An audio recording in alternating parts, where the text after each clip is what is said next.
হাই dear friends, সকলোকে পুৰা মনৰ পৰা নমস্কাৰ।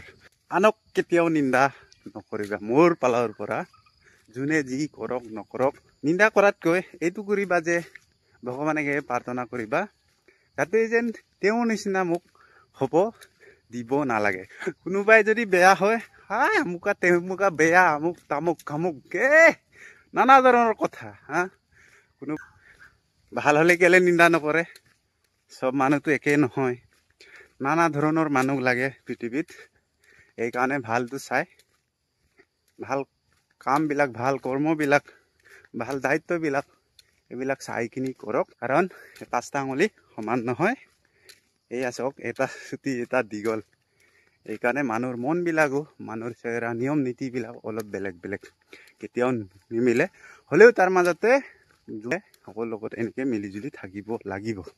তাৰপিছত তথাপি আকৌ কওঁ মই, যাতে যেন আনক কেতিয়াও নিন্দা নকৰিবা। ওপৰলৈ তু পেলালে নিজৰ গাতে পৰে বুলি এনে মানুহে নকয়। সেইকাৰণে নিন্দা কৰাৰ লগে লগে 100বাৰ চিন্তা কৰিব লাগিব।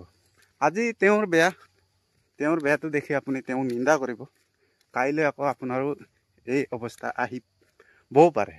সেইকাৰণে মই আকৌ কওঁ, একদম আনৰ নিন্দা কৰা এৰি দিয়ক। দুনিয়াত বহুত বহুত ভাল কাম আছে, এইটো চাই কৰি কিনি ধুনীয়াকৈ জীৱনটো আগবাঢ়ক। ভাল লাগিলে লাইক কমেণ্ট শ্বেয়াৰ কৰি দিব। Bye bye.